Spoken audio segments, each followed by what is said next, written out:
award was bestowed on me,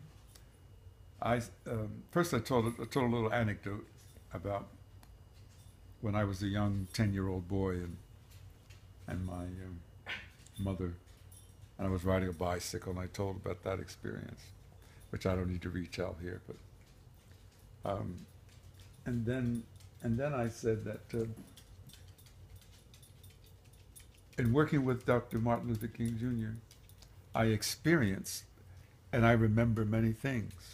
Mm-hmm. And one of the things I remembered, I said, was in Albany, Georgia, in 1962, when we were together in a private home.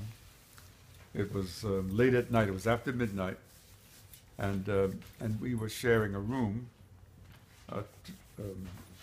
and I was taking off my shirt, undressing, taking off my shirt, and had my back to him as I was, and he was sitting on one of the twin beds in the room, and he was talking to my back, and he said, "You know, Clarence,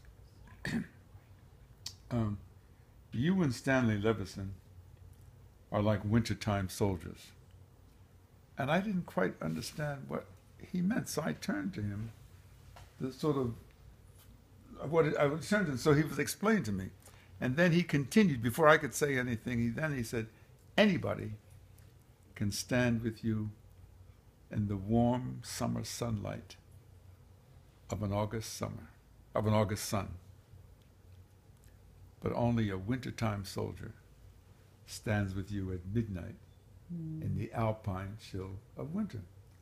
At which point, when I began to hear what he was saying, I began to tear up a little bit. So I turned to him and I said, "Well, Martin," I said, that really applies to Stanley. I said, "That's a little bit much. I don't know that it applies to me." And then he went on. And so I said in part of my speech, I said, "And I also accept this award in the name of so many, a few known, but mostly unknown wintertime soldiers who made it possible for me to receive this award tonight, but more importantly, made it possible for the election of America's first African-American president as the 44th president of the United States.